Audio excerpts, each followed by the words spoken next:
Nurses have been known to gross six figures within 3 months.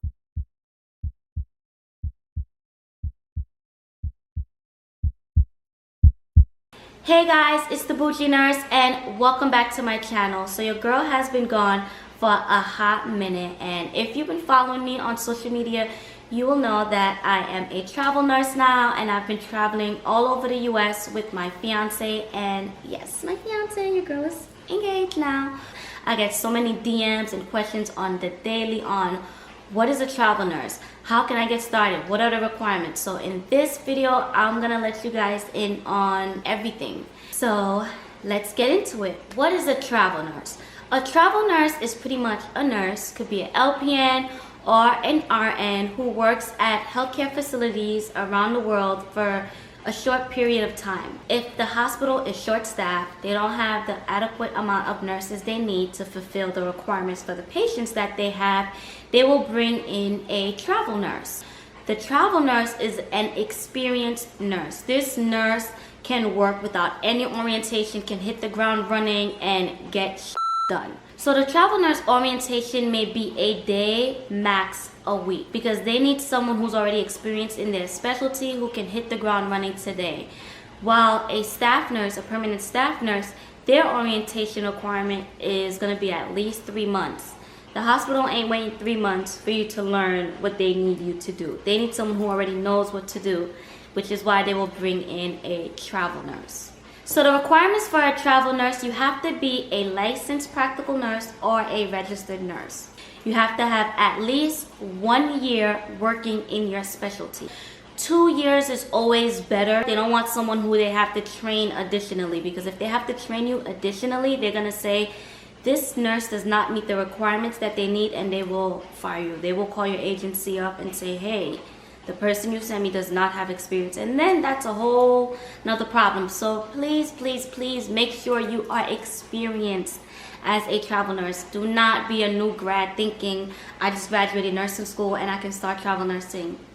Don't do it to yourself. Don't lose your license before you even start practicing with your license. So once you are experienced in your specialty, by specialty I mean the floor that you've worked in the past year to two, okay? You cannot switch between specialties. So if you are a nurse that works labor and delivery, you cannot go and take an ICU contract. If you're a pediatric nurse, you cannot go and work a psych contract. Just because you're a nurse doesn't mean you can work all specialties. Psych will do psych contracts, ICU will do ICU contracts, NICU will do NICU contracts, and etc., etc. Next, you'll need your certification. So different hospitals have different requirements, but pretty much everyone is going to need the BLS, which is your basic life support, your CPR certification. That's all across the board. And depending on your specialty, the hospital or facility may require additional certifications. Other requirements you'll need is the state's license. So once you're a nurse,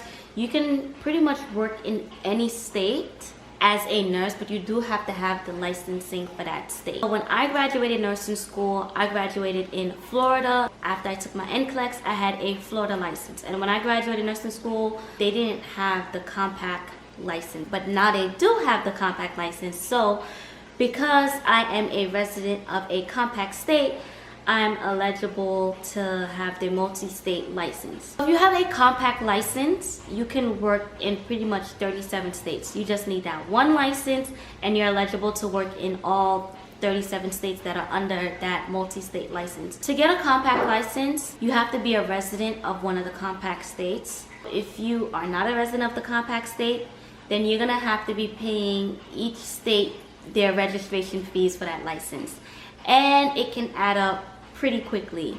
The good thing is some travel nursing agencies provide reimbursement. So if you pay $200 for that license, then the agency will give you that $200 back. Just keep that in mind when you're choosing what state you want to pick up a contract in and you don't have that license. See what the requirements are and how long it takes to get a license in that state, because some states take a few weeks, some states take a few months, some states take a day. And I always ask the agency, do they provide reimbursement for licensing? And if they say yes, winner chicken dinner, I'ma work with you because I want to get this money back. Now, how do you find a travel nursing agency? You can literally go on google.com and type travel nursing agency. You can go on indeed.com and find travel nursing position. Personally, I love to use Facebook. Facebook have so many groups, so many travel nursing groups, LPN travel nursing groups, RN travel nursing groups, CNA travel nursing groups. I think I've joined about 10 travel nursing groups on Facebook, and I'm gonna pull them up on my phone so I can read them for you guys. Crisis rates nursing jobs. Highest paying ProLink travel contracts. ProLink is one of the travel nursing agencies. Travel nursing, highest paying, shortest contract. Travel nursing jobs, $5,000 a week and up. 4,000 plus travel nurse contract. Travel nursing, the premium job board. I personally love joining travel nursing Facebook groups because it's just easier to maneuver. You can literally search your specialty, PCU, ICU, NICU in the box and see what positions are available. You can post a state or a city that you're interested in working in and see what positions are available. There's so many different recruiters and travel nursing agencies on Facebook. I recommend working with multiple agencies because different agencies are gonna have different contracts. So if you wanna work in California, for example, that particular agency may not have California contracts. Or if you want to work in Hawaii, another agency may have Hawaii contracts. Work with at least 3 agencies at the same time to see what they can offer you. You can compare packages, pay packages, you can compare stipends. Alright y'all, so unfortunately my camera died and is like acting up now. I don't know what's going on, but I really wanted to get this video out for you guys, so I'm recording from my iPhone camera. Hopefully the quality is not too bad, so let's get back into it. Once you're working with an agency, you're going to be assigned a recruiter. And basically, you work alongside the recruiter to tell them exactly what you're looking for. You can let them know if you want to work 36 hours a week, or 48 hours a week, or 60 hours a week. You can let them know if you want to only work day shift, or you only want to work night shift. Your recruiter is gonna look to find what contract works for you. Then you can let them know your non-negotiables. Hey, I would like to add in my contract block scheduling. And block scheduling is basically when you work your shifts back to back to back. So if you're scheduled to work 3 shifts, they're gonna put you 3 shifts in a row. I prefer block scheduling because I just want to work Monday night, Tuesday night, Wednesday night. Let me work my shifts in a row and then I'll have a long stretch off. You can also let them know how comfortable you are with floating. Are you okay with floating to lesser specialties? Like I know ICU nurses will sometimes float to med-surg, or PCU, PICU nurses will sometimes float to NICU. Some hospitals will float you 3 times in a shift. That's not okay. Now, once you find a facility that you like, your recruiter will let you know what it takes to seal the deal. Some facilities may want you to do an interview, a phone interview, or questions that you answer virtually on the computer before they'll hire you. Now, some facilities, they just need a body. They just trust that the agency did their due diligence in vetting you and you're hired. Once you sign that contract, you are hired. Once you're hired and you got the job, your recruiter is gonna go over with you all the requirements you need before you can start. They'll let you know if you have to do modules, and modules is pretty much like virtual learning. You'll look over the hospital policies. Some hospitals need these modules done before your start date, so they may send it to you a week before your start date. They may ask you to do a dosage calculation test. They may also require you to do a health assessment test within your specialty, because they want to make sure if you say you know what you're doing, they want to make sure you actually know what you're doing. Every facility will want you to have a drug screen. Well, your agency will make you do a drug screen. They'll definitely want you to do a physical. Your recruiter will pretty much let you know everything that the hospital requires. On to the next. Travel nurse housing. Some companies will provide housing where you don't have to come out of pocket and they cover your housing for you, while other companies will give you a tax-free housing stipend. So pretty much you find your own housing and they give you money towards it. You can maximize your savings by finding housing that's cheaper than the stipend that you're receiving. If you're receiving a $1,200 stipend a week, And for the month, you get $4,800. Of course, you're not gonna get housing that's $4,800. Yes, we love luxury, material girl, TikTok, but at the end of the day, we gotta be smart financially and we have to make smart decisions. So how does one find housing? You can use Airbnb to find your housing. There's also a site called Furnished Finder, which is specifically for travel nurses or even travel healthcare professionals. And then there's Craigslist. I've used Airbnb before and I've also used Craigslist. You just have to be really careful with Craigslist because, you know, there are people who will try to scam. What I basically looked up on Craigslist, I just searched short-term rental or month-to-month lease. Because if you sign a 13-week contract, and this has happened before, and you get canceled halfway through the contract, and you sign a 13-week lease, some owners may not be generous and refund you that remaining amount that you've already paid for. I've had a situation where I signed an 8-week contract and then my contract was canceled 2 weeks early. Now, it was fine because I was working 6-7 shifts a week. So those last 2 weeks, I was already burnt out. They literally did me a favor and I just spent the last 2 weeks sightseeing. Now, when it comes to transportation, some companies may provide transportation to and from the facility. So from the facility back to your housing and from your housing to the facility, you may have to rent a car. Some travel nurses will ship their car from their home state to their assignment state. Every assignment I've gone on, I just rent a car. It's just easier and makes more sense for me financially. My agency that I've worked with had a discount code, so my car rentals only came to about $650, $700 a month. And when you're pulling in 40K, 30, 40K a month, the expenses don't really seem that much of a big deal. So definitely do what's best for you financially. But with all that being said, travel nursing is great. It definitely has its challenges because you have to learn to be super flexible. One hospital's policies will differentiate from the next hospital's policies.